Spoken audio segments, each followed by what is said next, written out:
All right, welcome to another Grit and Grime basketball podcast. Here with a fuller house. Fuller house. Yeah, we're overflowing. The stack's full, Aaron. Hey.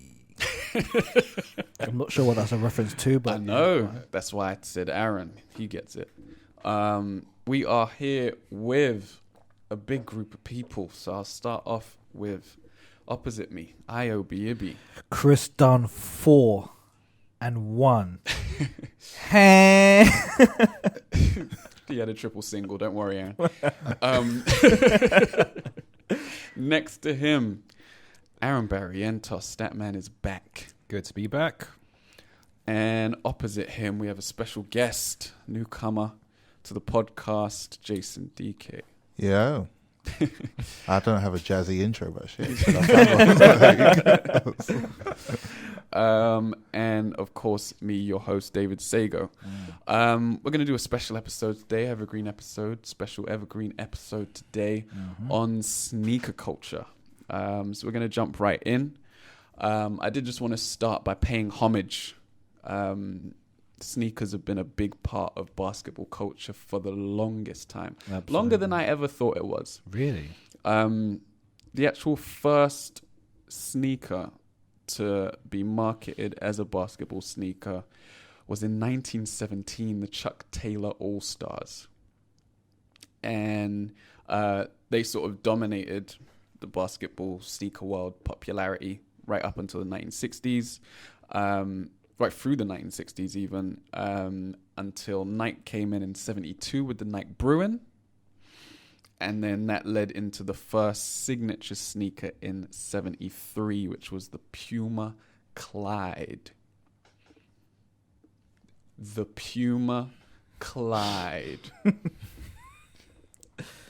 I mean, it is I think what they're doing right now is something. They're having a resurgence, you know. Go. What can you do? I mean, they've done.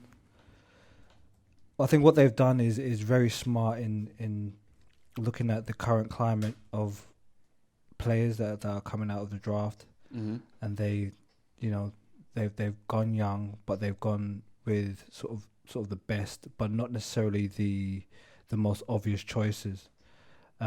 But the smartest move they've done recently is, hook up with Hove, Jay-Z as the creative director of the. This guy again. I mean, what are you gonna do? I mean, I'm not like You're gonna not. I'm a historical like Nas fan, so I'm not gonna, But at the end of the day, they Ether or takeover, Jason. Ether or takeover. Ether. Oh, my guy. My guy. Yes, but it's Yeah. but it is what it is. But yeah, no. They brought back these Clydes, haven't they? They brought back that style. They brought back the Clydes. They've got like Puma Clydes, Puma Clyde Court Disrupt. What they call them, Disrupt. But they've really been sort of back in the NBA world. Sphere. Yeah, in the last like 2 to 3 years, really, and aggressively, I would say, in the last sort of 18 months. Yeah. They've signed everyone from RJ Barrett recently to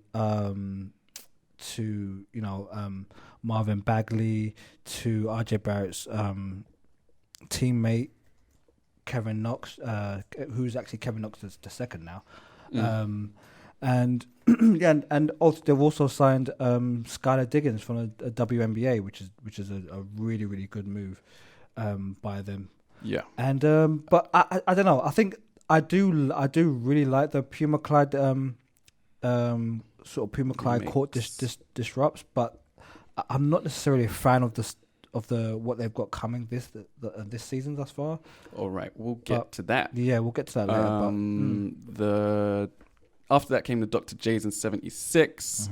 Then Nike came in with their second basketball shoe in 78, which were the Nike Blazer. And then we have our first, well, not our first, but a big one in 82 in the Air Force Ones.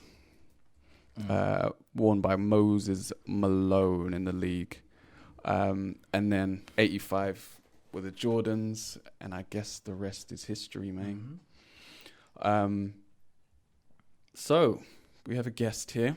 Yeah. Fashionista. Oh, God, don't say that. Sneaker aficionado. Yeah. Also, Style god. I'll go with that. I'm an artist, goddammit. I create good works over here. What was your sort of introduction to the NBA world, the sneaker world, as it pertains to the NBA diaspora? Good word. Yeah, same as everyone really. Jordans. Like, Jordan was the guy. Like, you grew up in, 80s, 90s. Jordan was it. It's like it's more of a monoculture, so you weren't going out and just like, oh, I'm gonna go and find some Under Armours. Like, no, Jordans were marketed to you, so therefore you saw Jordans. Like, I borrowed, aka stole my brother's like Jordan 6s. Right. Being like, they're ugly shoes, and look at them now. I was like, Jordan, I got some Jordans now. I made it. Like, none of us could afford them. You just came out stunning. So the 6s I remember, and they were like boats as well. They were hard to put on. Like, they were like tough, but it was more that sort of thing. I never really see myself as a sneaker aficionado, like, because I've seen people who are that, and they are like to levels that I don't want to be. Obsessed. Yeah, that's a level obsessed. where they get the cling film and they wrap it around. Wrap it around, and they've got like I've been there. Yeah, when they've got a whole room for shoes. Yeah, I'm out of that now. Yeah. Like, no, I've got a life. And they've got a toothbrush just for their. Just for the shoes. I still do that. You still gotta get into sort of nook and crannies. Maybe I should change your intro. Yeah, yeah. Still gotta do that. No, yeah, I don't really. Yeah, I'm not on that level, but I realized most of my career has been writing close to sneakers, so it's kind of weird. Yeah. And obviously, like, getting into it from basketball trainers was how I got into sneakers in the first place. Like, reading like Kicksology, and shit, like things like that, like sites I totally forgot I even ever checked, and be like, oh yeah, I used to read sneaker reviews and decide how to buy sneakers based off that. And shout out Professor K. Professor K, yeah, legend. I wonder what he's doing now. But working for Nike. Oh shit, yeah, probably. They just hide. Yeah, why wouldn't it? Nothing else. Yeah, that makes sense. But no, it's literally all of that has just grown from that, and then the other stuff I just wear because it just fits in my life. I don't really. I'm not really sitting about being like, oh, in 1992 this shoe came out and I want to buy this now. Like, I don't really care in LA. Yeah. But yeah, if it fits, it fits. I only buy black basketball trainers. I've realized. Really? Why? I just feel it goes over everything. And I can't be asked to have like scuffs on it. I think I've had like white ones once when I was like 16, and they like got scuffed up, and I was like, never again. Literally since then. Yeah. Fair enough. I looked at money. Yeah, I got some. Picked up my old Hirachi 2K4s. And I was like, why have I got black suede basketball trainers? I'm like, okay, fine. This is who I am. But yeah, you got to add the suede sometimes. But I think that's one of the things that that changed actually from the old Chuck Taylors when Nike came into the picture. They were the ones that first put like leather on a basketball shoe. Before that, they were playing in canvas shoes, man. That's crazy. Just a straight rubber sole and canvas. Yeah. You wonder how these guys didn't get injured. It's crazy. Support, no arch support. You're just there flapping in the wind, like no air bubble. Yeah. That's the thing. No pump. Yeah, Reebok pumps, 91. You couldn't dunk back then with no pump. Wait,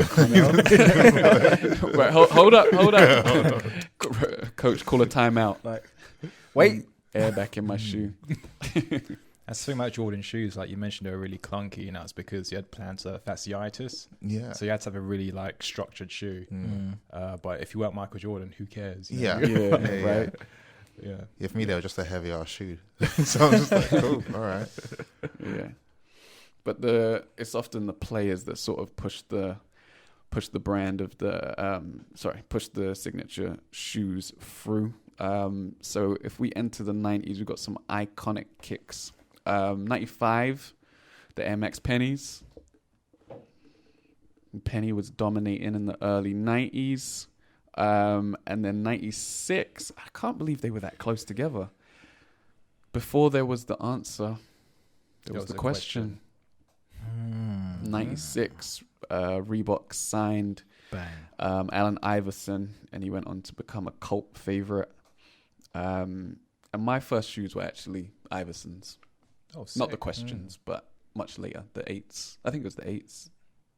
Yeah, the one that had all of his injuries written on the insole. It's like 92 of them. See, like, Allen Iverson was my guy, but I couldn't find a pair of Allen Iverson trainers. My first pair was a pair of Kobe 2s. Right. Even though I didn't like him, just like... That was when he was with Adidas, right? Yeah. Yeah, it had a little window on the side. You can see the color of your sock. Yeah. The preview, baby. The previews. And you roll up on the chicks like, yo. The only Kobe's I've ever liked were the Crazy 8s. Do you remember those? Yeah, that was before the 2, so it's a Kobe 1. Yeah.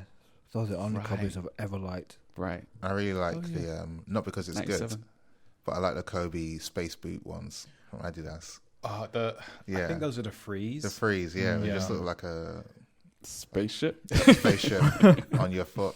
I was like, this is incredible. It's terrible, but it was incredible. They're supposed to be good performers. Yeah, I guess they were, yeah. Like, it's like, you look at it, you're like, wow, this ever got made. Like, yeah. Wow. No, but yeah, sick. Yeah, I think around that time it was designed by the same as a car manufacturer as Audi. So they tried to make the shoe look really sleek and aerodynamic. It does look like an Audi. It looks like a German whip on your feet. Yeah. That is a crazy way to design a shoe. Yeah.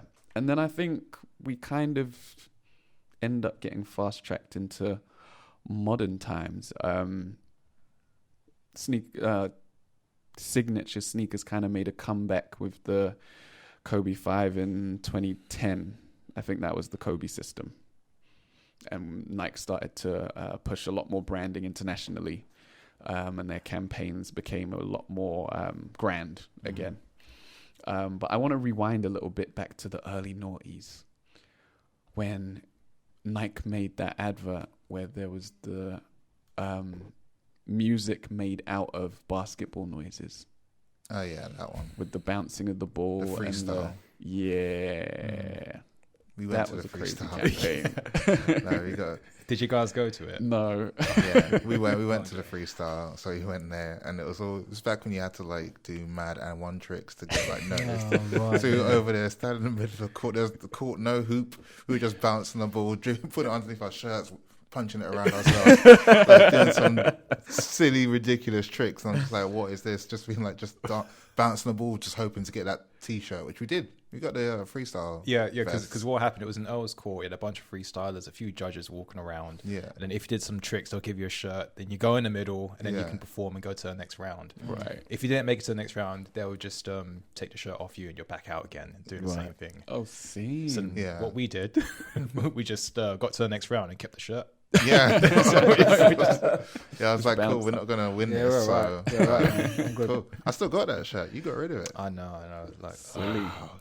Shout out Marie Kondo, for saying, does it still bring you joy? No, it doesn't. Yes, it did. Yeah. No, I was like, basketball memories, keeping it regardless. It's a memento, man. But I did play with it the other day because it's like reversible white and black, like blue. And then I forget it's before the dry fit days. So I was sweating and the sweat was hanging off me, bro. I was just like, whew. Fourth game, out. I was just wearing a water vest, like it's just like, bring it out. Yeah, just bring it out. I was like, no, bring back my dry fit, bro. Those were the days, man. Yeah, and Vince Carter was in that advert. I think Darius Miles was in that advert. Yeah, I think it was a few guys like that. And I think it was shortly followed by the Nike Shocks, and they were one of my favorite shoes. Never liked those. Lots of people didn't. I always had an issue with the back sole. Yeah. It just looked weird to me. I just never ever could gravitate to them. Yeah, I hated the Shocks. Well, I still hate it now. Yeah, it just felt a bit like, I don't know, a bit like janky. It was weird. It was weird because we were used to the air bubble. Yeah, we were used to the air bubble. But I looked at them and I was like, Vince Carter wears them. I bet they're springs. And then the Olympics came. Before PEDs. Yeah. Yeah. You had the springs in your shoes. The Olympics and then was it Dunk of Death in the Olympics? Yeah, Was it? that was the dunk with those shoes. So. Tom disapproves. Frank Wise, whole career got ended. Vince Carter jumped over the 7'2" Frenchman. Is it Fred Wise? Fred Wise? Fred Wise. Is it Fred Wise? Yeah, Fred Wise. It's okay. I remember that dunk, man. I remember the shaky leg after the dunk. I was like, yeah, I don't know how you react. How would you react if you did that dunk? Oh boy, I don't know, man. I don't know. I don't know. I'd pass out. I'd lose my shit. I'll probably end up getting a technical and just getting kicked off. Yeah, it would be a lot. Out. It would be a lot. Definitely a double take, at least one. Yeah, for real. But then Yao Ming started wearing the shocks, and I realized definitely not springs in the back of the shoe. Unnecessary shot. It's a legend. LEGEND, not a jumping legend, but no springs. Yeah. And what were some of your favorite shoes? I liked the Gary Payton shoes when he started adding zips and buckles to them because we were so used to having laces. It's good to have something different. Buckles, though? It was actually ahead of its time because last year Jordan released a sneaker where you have like a sort of ratchet system. Or something very similar that they released, but that was 20 years ago with the Paytons. So yeah, it's good. Yeah. I'm still eating off it. For me too. I mean, I've never been a huge fan of Adidas sneakers. Although I got a pair of Superstars at home, but that's Superstars. That's more of a hip hop thing. But like I mentioned before, the Crazy Eights, Kobe Crazy Eights, I would say for me, it's always stand out for me in my head. I just love the look of them, love the feel of them. I just love just how they looked, how they, because I had a pair years back, and I just really enjoyed. I think those are the only Kobe's I ever liked. I don't like any of even these Nike stuff. I've just never been a big fan of. But those Crazy Eights always stand out, and sort of Jordan 11s, right? Space Jams. Yeah, those. That's for me. Those two, for me personally, stand out. Whenever anyone asks me like, what are your favorite? Roughly shoes. around the same time as well. They're not too far apart. No, time wise. But yeah, I mean, for playing balling, for playing balling, yeah, those are the ones that stand out. Yeah. Yeah, for me, I guess it's the Jordan 1. Right. It's such like a classic. You gotta it's gotta be in the rotation. Like Jordan 1 is just like standard. I like that they were simple. I don't like some of the crazier designs that are on some of the later Jordans. Yeah, I mean they had to make it crazy just to make sure people bought it and make it different. That's like FIFA 19, FIFA 20. You can't just update the rosters. Like you got to put some extra spin on it. Yeah. Because otherwise, what's the point? Yeah. But the Jordan 1 is probably like perfect basketball shoe looks wise for me. Like it wasn't like too mad. It wasn't overdone. Didn't look like a space boat or anything. It just looked like a good shoe that you could technically wear anywhere. People wear it as lifestyle shoes now anyway. Yeah. But probably Jordan 1, Air Force 1 as well. That's just Air Force 1. That's the funny thing. I think of the Air Force 1 as a street shoe. Yeah, but everyone does. Yeah. I think that's the sign of a really good shoe. Yeah. When you forget it's even a basketball shoe. True. Yeah. You can wear it anywhere. Yeah. If we're talking about, I guess, if we're going into more lifestyle, then for me, sort of growing up in sort of that real sort of my corner of South London, it was like Air Maxes were the staple. Everyone had Air Maxes. Everyone had 2, 3, 4 pairs. Yeah, it was almost like Air Maxes versus Reebok Classics. And the 90s, you mean? Yeah. So I'm sorry, Air Max 90s, and you either had Air Max 90s or Reebok Classics, and I was always the Air Max 90 guys. I never liked the Reebok Classics. They repulsed me, but 90s they were that was my shit. 100%. I've never been into the 90s from me because it felt like no shots, but it felt like a short person's shoe. That's bang out of order. You're taller than me, so that's bang out of order. But you know when someone wants that boost and they got some I like the lift. They're like a little. They're like wedge shoes. That's bang out of order. Air Forces have the same effect, though. Yeah, exactly. But it's just all the way. It's all over. It's different. It's that little heel with like the Air Max 90s I never really liked. Right. But yeah, I just mean just as true because again, everyone had them, so I didn't want them because everyone had them. Yeah. Okay, Like, fair enough. I was like, I never really wanted to just like have what everyone else had. I respect that. It's like 90s or 95s. Everyone would. Yeah, would 95. That's There still was the case 95s was now. another thing as well. I never got swept up into the 95 sort of craze. Dunks had their era as well. Well, yeah, true. Oh, another pair from my childhood, and I did end up getting. I mean, I didn't grow up with a whole lot of money, but like, we weren't sort of like dirt poor, but saved enough, and I was able to Bought get a mansion. No, I wish. Oh, sorry. I was able to yacht. get. I wish. I bet. No, I was able to get a pair of Fila suedes. Do you remember the Fila suedes? With a strap. Mm-hmm. Those, and I had a pair of red ones. I think I know what you're talking about. Where it's got like feeler and it's like a Pizza Hut symbol or like an oblong. Yes, kind of around the heel. Yeah, feelers. That was around a time when I think Grant Hill signed to Fila, and then they became bigger. And then Fila released all these other sort of like lifestyle shoes. Yeah. That was around the same time as the Crazy Eights as well, wasn't it? No. 97, No, 98. Before. Well before. Because Grant was drafted in 94. Because that was more so my childhood, I guess. Yeah, Grant Hill was drafted in 94. We're talking about different ones now. But yeah, I know what you're talking about. Yeah. But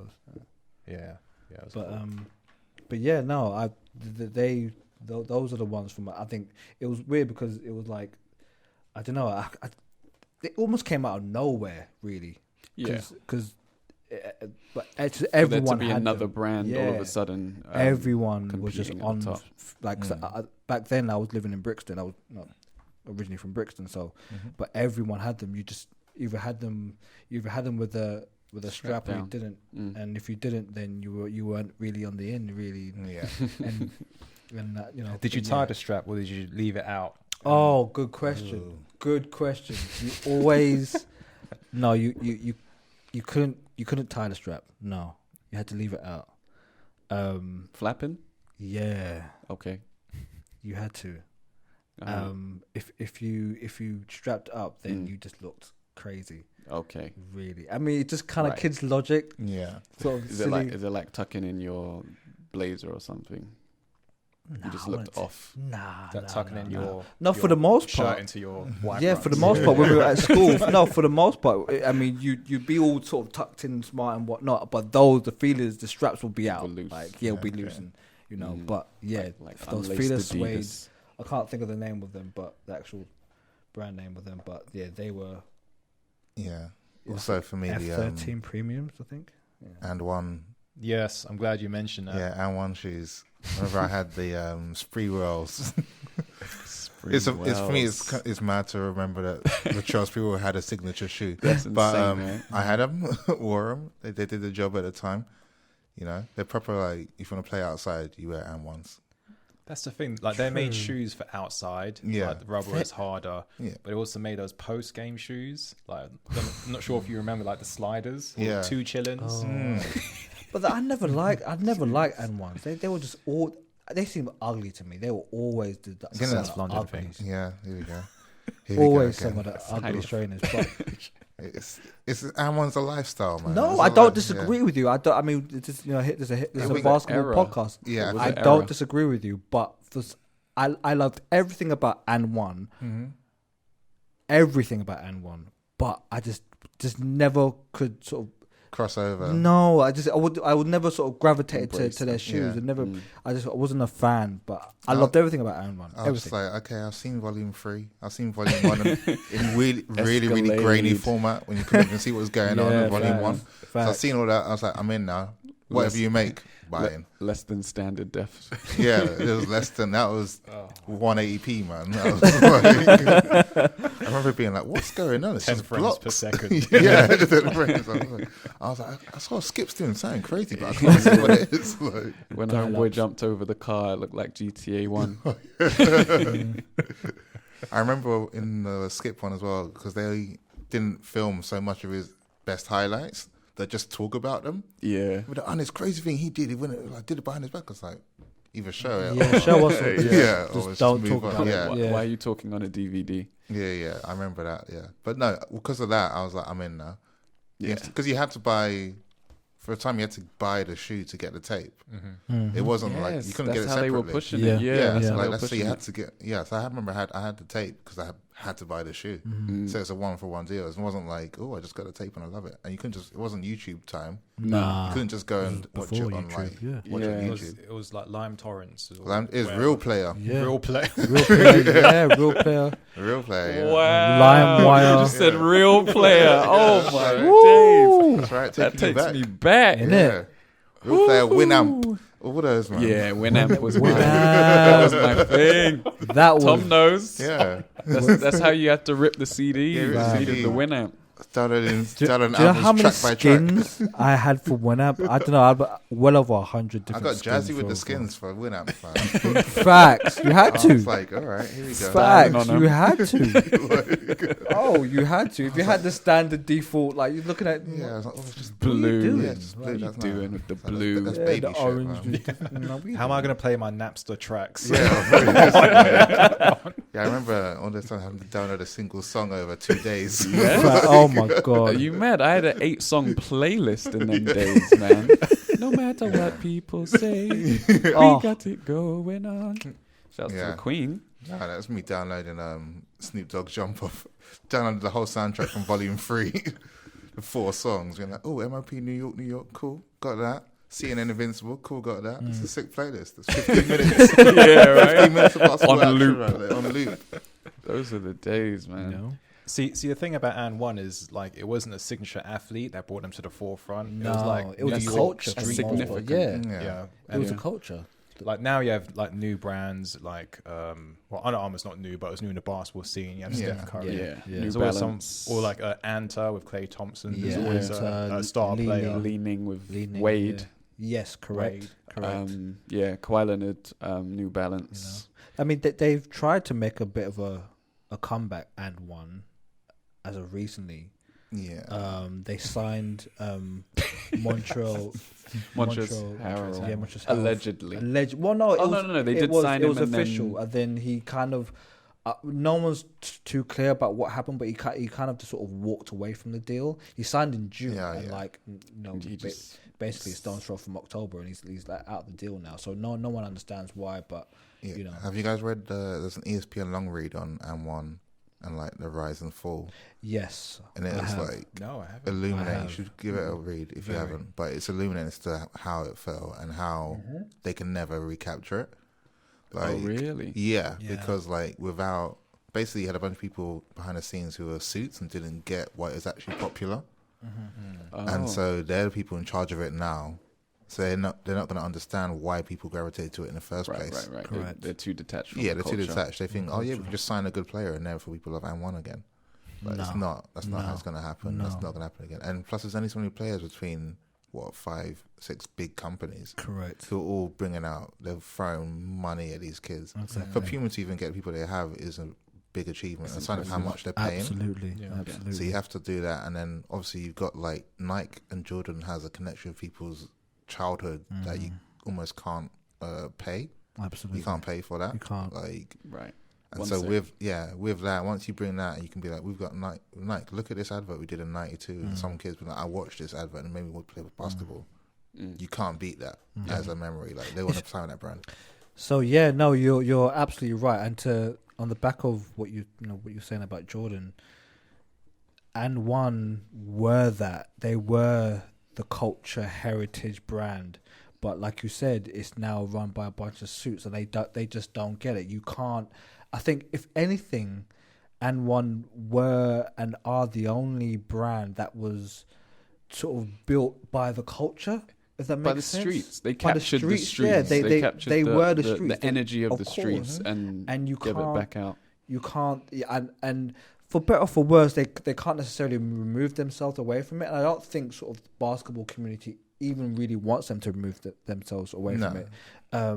But that's what they're trying to do. They tried to go with Montrezl Harrell, but it's just that didn't work, and it's just it just kind of imploded on them. But let's say even if they did sign Montrezl Harrell, that's not going to move units. Oh no, of course like, not. It's a bit like You're absolutely right. Yeah, who's going to be if you've signed back the professor, will do better than signing Montrezl Harrell. Exactly. Probably, yeah. Like, there's literally no point. If you sign Bone Collector just going around playing basketball with random people, like some like Lone Ranger or some shit. Yeah. Like, you could sign him and just be like, yeah, wear and1, go to all these courts, make people fall over.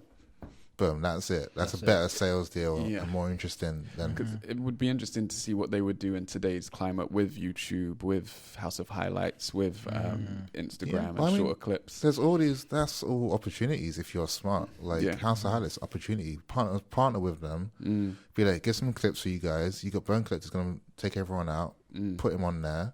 We'll pay you whatever fee it costs to get in House of Highlights. That's what, 10 million people looking at your stuff? Yeah. So, like, it's like the world's an open avenue if you're smart about it and if you have a connection, but you cannot fake authenticity. No. Which is what I'm trying to do 100%. right now.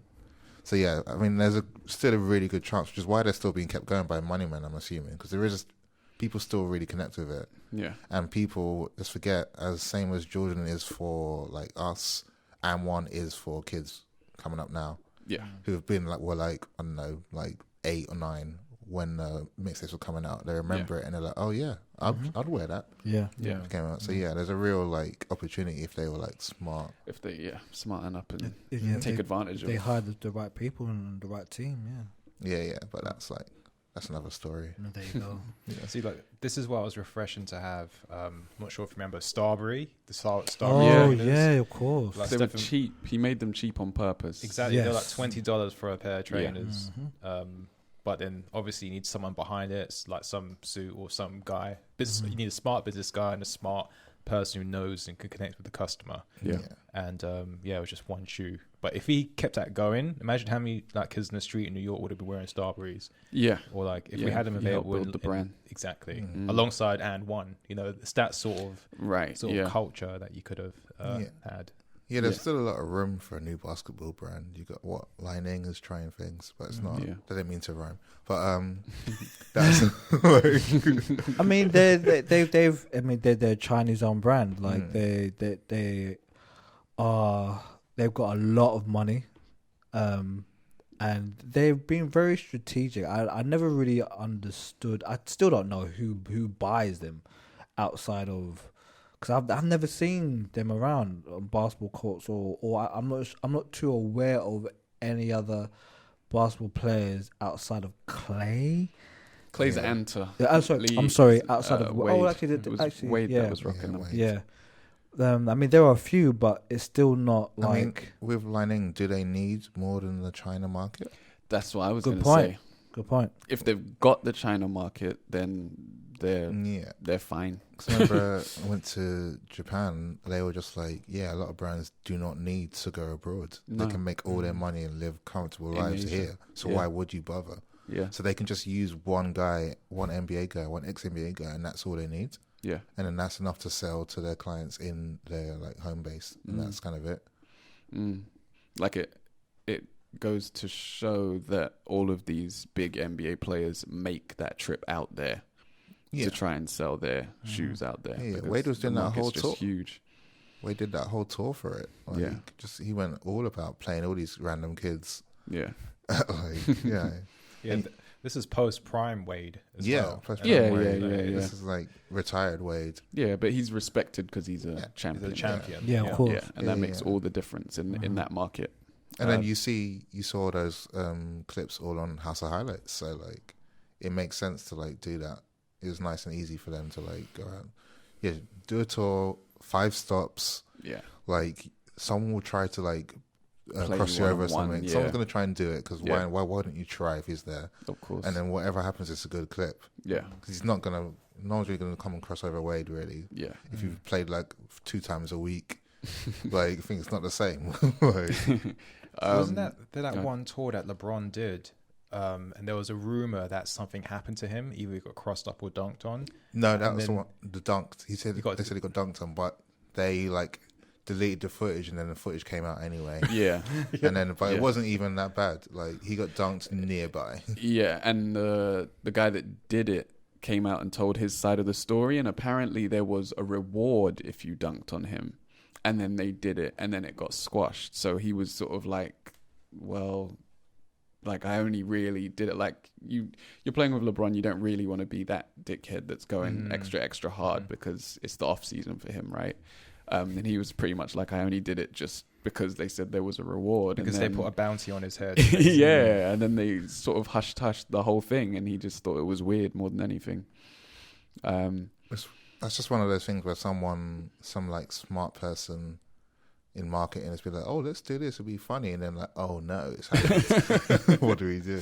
It's like when Kevin Hart did that 3-point contest with Draymond Green. Yeah, and he actually tied. And they just pretended that he'd lost, and I was like, it was a draw. We saw it. It's 13-0. Like, yeah, it's that sort of thing. Embarrassing. Yeah, and those trips out east give us the great China Clay. The great China Clay. Trying to do between the legs dunks and hanging himself on the rim. Mr. 360. That guy's hilarious, man. So moving on to our next question of the current shoes. So we'll say maybe the last couple of years. What are your favorites? For me, it's got to be the Kyries. I was going to say the same. Yeah, I think they're a classic shoe that's going to be looked on in like 5-10 years time. Yeah, I agree. Yeah. Like, oh yeah, this is like incredible. The twos in particular. Yeah, I think the fact that they know they can't even bother changing the silhouette is a sign they have something that works really well. Mm-hmm. Yeah. And also the fact that they basically ripped themselves off with the Paul George sneakers as well. Yeah, Paul George the same design. He definitely went there and was like, I want something like that. Yeah. I want the Kyries, but for me. Yeah. Like, it's definitely doing that. But yeah, I think Kyries, I like, what was it, the Hyper Rev or Drive or whatever. That sort of lightweight team Nike shoe that they do. Yeah, it's nice. That's like a nice like standard shoe. Mm-hmm. But the rest, there aren't that many new silhouettes because everyone's discovered the 90 shoes again, so they're not Retros. really gonna. They're gonna reissue in retro. There's a lot of that. Yeah, I like the Kyrie because it's a good price point. It's not crazy like a Kobe's, like $200 in America, and so it's like it's accessible enough for the kids to buy, and they also look really cool. The silhouette is such that you could wear them casually if you wanted to. And that's what they're doing with Paul George because his shoes aren't very expensive. They're actually cheaper than Kyrie's. Yeah. And but as for other shoes, like if we look at LeBron's shoe, for instance, and let's say we compare blow for blow LeBron and Jordan shoes. I can't remember the last 5 LeBron shoes, but with Jordan, it's like every season he had some sort of thing that he did that was associated with a shoe. It'll be like, oh, he retired this year, or this is the big shot shoe, or this is a Space Jam shoe. And LeBron shoes, even though they look great, it's like they don't have the same sort of like feeling with them. I like the new LeBrons, the brand new ones. Are they the 18s? 17s. I actually like those. And the colorways and everything, they look a bit smoother, a bit sleeker. But historically, I haven't liked LeBrons just because they're chunky. Yeah. They've always been really chunky, which makes sense for him and the way that he plays and stuff. But for me, I've always preferred a lighter shoe. And I really liked the move that the Kobe's made into having low basketball shoes. And the reasoning was that football players' ankles are doing all kinds of things. If you follow like a Ronaldinho or a Messi with all the step overs and tricks and flicks and all the things that they can do in a low. And Kobe also said that he sprained his ankle in highs, sprained his ankle in mids, and sprained his ankle in lows. So what difference does the extra support make? And so for me, it's always been like the smaller the better and the lighter the better. Yeah, I'm still old school in the sense of I don't really enjoy low basketball shoes. But I will happily admit there's no science behind it. Yeah. It's just like I just don't like it. That's it. But like, it makes sense. The PG-13s and PEs, the the orange ones are really, really nice. Paul George's ones.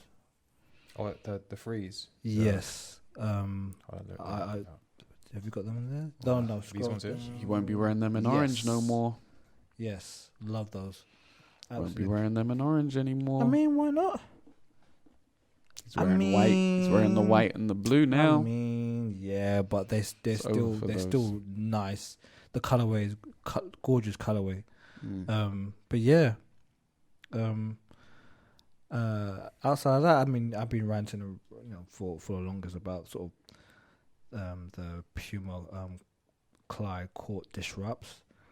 I just like how clean and how simple they look. Clean, simple colorways, not too many bells and whistles. Yeah. A real throwback to yesteryear. The old Clydes, and I think they Puma did well there. But I agree with Jason. The Kyrie's, man, those Kyrie's are beautiful.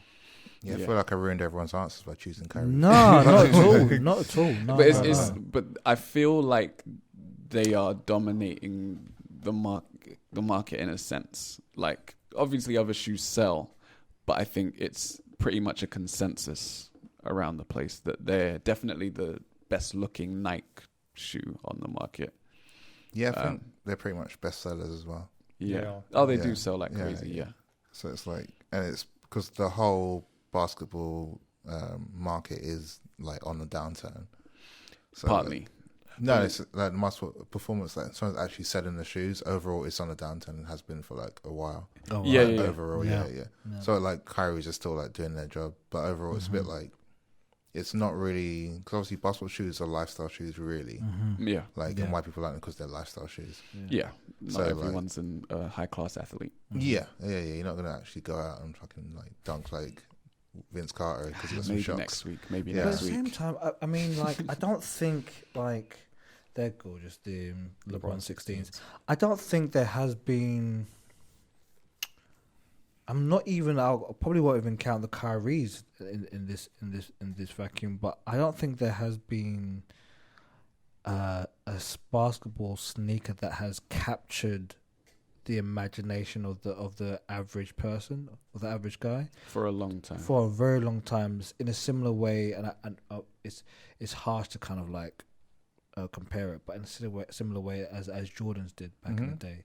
No. I mean, there's not someone that has taken or aligned themselves, or should I say, there hasn't been a creative that has aligned themselves with a sneaker or a basketball player and his or her sneaker in order to translate that to the public, i.e., the way Jordan did with, or the way Spike Lee did with Jordan. That's what I was going to mention. That he was helped along by other of things. Course. Oh yeah, without a doubt. I mean, campaigns, of course. But I mean that. But Spike really sparked that off. Yeah. And there hasn't been, and I think until sort of we have that sort of everyday kind of, we're looking at a sneaker, although we know it's for that, but we don't care it's for that. We're going to wear it anyway. We're going to wear it anyway. And that's really what Jordans are. They're basketball sneakers, but we're going to wear them anyway because we see ourselves in them. And until then, but I get it. I understand that there is a downturn. See, I don't think it would happen again. I don't really You don't think? No, I think because of the way the league was emerging at that time, I think it was sort of like lightning in a bottle. Like coming off Bird and Magic, who had made the league popular again after the downturn of the 70s. And then they had one star who transcended everyone else and emerged as the greatest.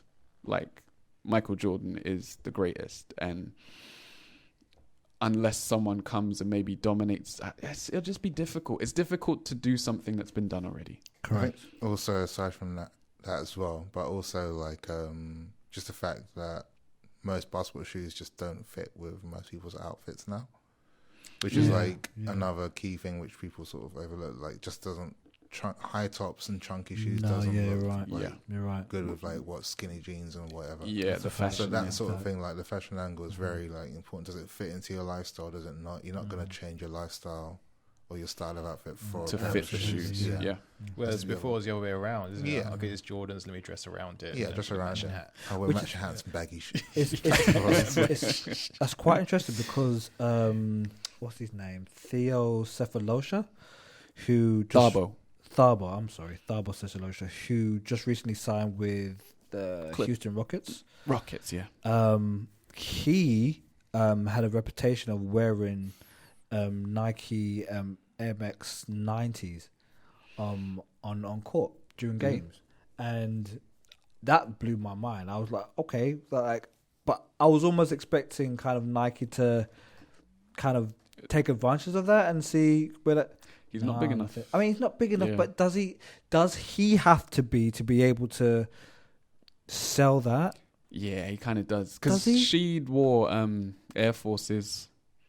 Sheed was rocking Air Forces on court. True. That blew my mind, but nothing was happening for him either. No, that not for him, but everyone noticed. Everyone took notice. Yeah, it was a culture thing. Yeah, but and then also there's been a number of players. It's kind of a nice segue here.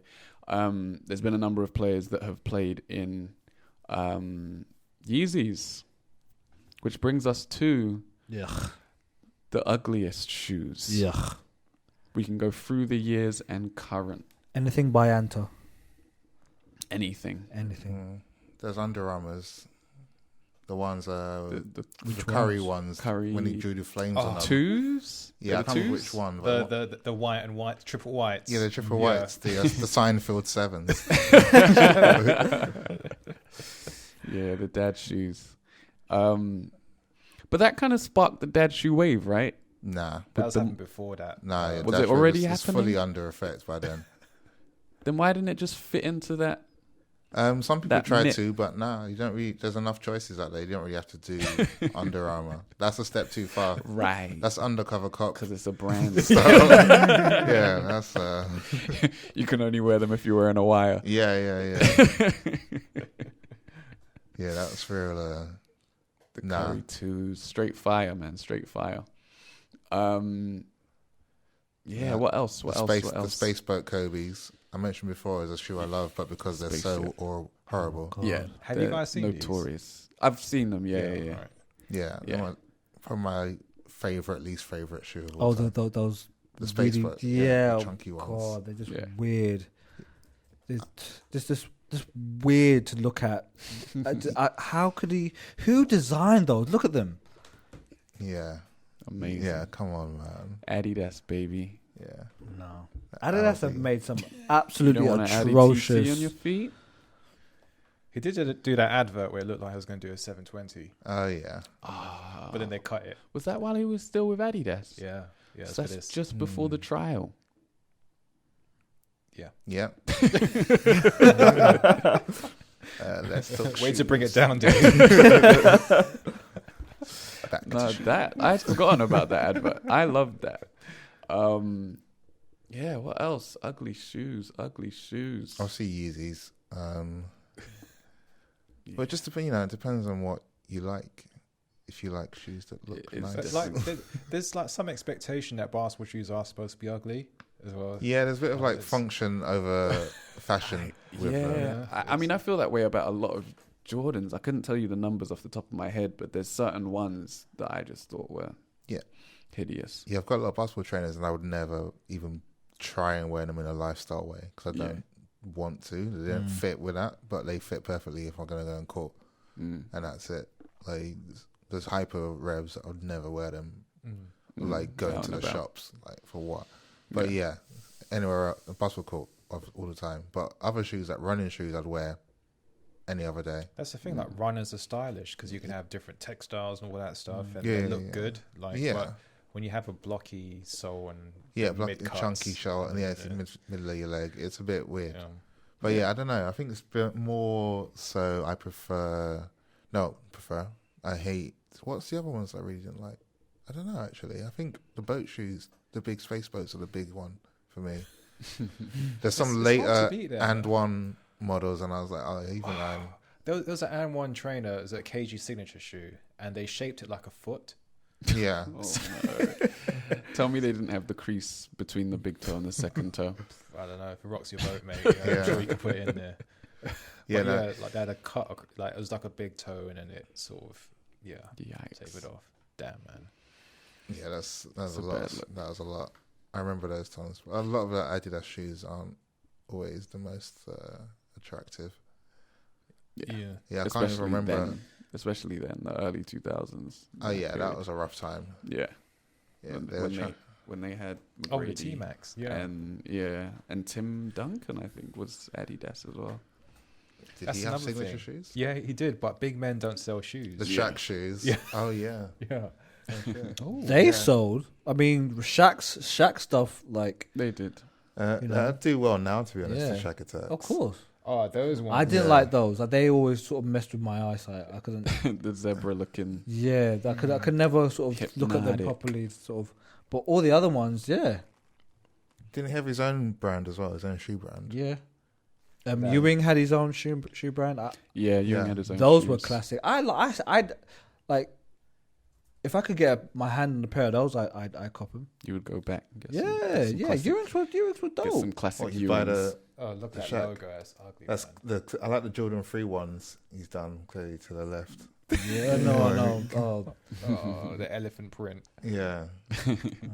Can you bring up some Patrick Ewings? Patrick Ewings as well. They're a classic. I kind of like them. They're very shoes your mum would buy for you. They're the same. They're basketball shoes. What more you want? Out of order. Yeah. Well, they were hard. You said you wanted the one with the guy on it. Yeah. They were hard. Yeah. I had a former colleague in 2016. He went to the US, and these are really popular. Yeah. They came back. Yeah. He brought them back. Yeah. I can't remember who with the chain. Who bought them out, hanging. but. For about 18 months, they had a bit of a resurgence. Yeah, I could see them being brought back. Yeah, I mean, I think Bow Wow has something to do with that. I'm not entirely sure. Did he? Yeah. Hey, Bow Wow now. When we're doing NBA music, Bow Wow tops the list. It's Shad. It's actually Shad Moss to you. Shad. He's grown up. Yeah. He's beyond Bow Wow. Is he on his private plane again? Yep, the economy private plane. Hello. Yeah, who wore the pumps in NBA? Was it Cedric Ceballos? Yes, the blindfold dunk. Yeah, the blindfold dunk, yeah. Oh, wasn't it? Why did I think it was D Brown? Oh, it's one of them. Was it D Brown? I thought it was D Brown. It might be D Brown. Yeah. Pumped them up. Yeah. And threw down in the dunk contest. Oh, yeah, it was D Brown. Yeah. Oh, you're right. That fake. He could see. Yeah. He could see. He was looking down there. You got to give him that. True. He's not blindfolded. It's one of those quick dab. Where's the He did not get it first time. Where's the rim? Yeah. All right. I think that kind of concludes the podcast for now. Remember to like, subscribe, review, and share the podcast across all socials. We are on Spotify now. Yay! As well as the usual Acast, Apple, Stitcher, SoundCloud, TuneIn Radio, etc., etc. If there's any way you want us to be that we're not, let us know. Please do, and we'll sort that out. Contact us on all socials at Grit and Grime Pod. And do you want to plug anything, Jay? Are you good? Catch me on my socials. It's just my name, Jason Dike, or Hypebeast if you want to go on that site. So yeah, that's it. Read some stuff. Yeah, read some good interviews stuff, on there. Good stuff. So from me, David Sagoe, IOB, Chris Dunn 4 and 1, Triple Single, Aaron Barrientos, Statman, and Jason Dike. Bye. We're out of here. Spanish national basketball team. Yeah. Say bye, Tom. Barrientos. Bye, Tom.